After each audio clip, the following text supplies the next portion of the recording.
형사사건에서 혐의를 인정할지 부인할지는 가장 중요하고 어려운 선택입니다. 이 결정 하나로 경찰 조사부터 재판까지 모든 대응 방향이 달라지기 때문이죠. 무작정 부인하다가 불리한 증거가 나오면 더 큰 처벌을 받을 수 있고, 반대로 섣불리 인정하면 억울한 책임을 지게 될 수도 있습니다. 그래서 이 선택은 철저한 분석과 예측 위에서 내려져야 합니다. 저희는 사건을 맡을 때 먼저 절도, 성범죄, 보험사기 등 범죄 유형별 핵심 쟁점을 기준으로 사실관계를 재구성합니다. 경찰이 어떤 증거를 확보했을지, 추가 수사는 어디까지 진행될지, 그리고 최악의 상황은 무엇일지 여러 시나리오를 세우죠. 이 과정에서 저희는 성공 보수를 전제로 사건을 진행하지 않습니다. 결과에 따라 보수가 달라지는 구조는 때로 변호사의 판단을 흐리게 할 수 있기 때문입니다. 저희는 오로지 의뢰인의 최선의 이익이라는 기준 하나만 보고 수사 초기부터 재판까지 책임감 있게 독립적으로 판단합니다.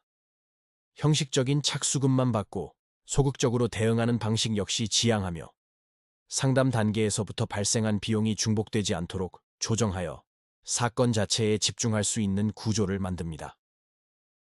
민사사건도 마찬가지입니다. 단순히 소송에서 이기는 것이 아니라 채권 추심이나 강제 집행을 통해 실질적으로 돈을 돌려받을 수 있는지가 핵심입니다. 저희는 소송을 시작하기 전부터 상대방의 재산을 조사하고 판결 이후의 집행 가능성까지 고려해 사건 전체를 설계합니다. 특히 전세 사기나 부동산 분쟁처럼 복잡한 사건에서는 공인중개사 자격을 바탕으로 계약서의 작은 조항 하나까지 분석하며 법적 권리관계를 명확히 따져 실질적인 해결책을 찾습니다. 가사사건은 감정적인 대응보다 미래를 내다보는 설계가 중요합니다. 이혼 후 재산 분할이나 양육권 문제는 수십 년간 영향을 미칠 수 있기에 당장의 유리함보다는 장기적인 분쟁 가능성을 차단하는 데 중점을 둡니다.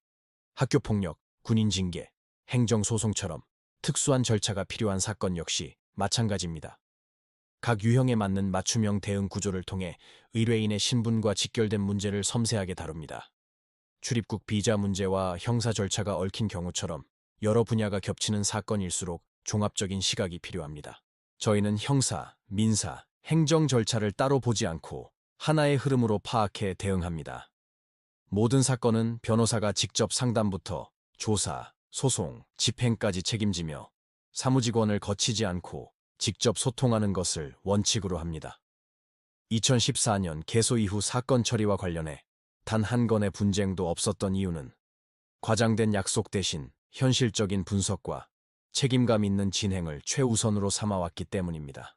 이러한 기준으로 민사, 형사, 가사, 행정 전반의 사건을 전문적으로 다루는 곳, 바로 법률사무소 아신입니다.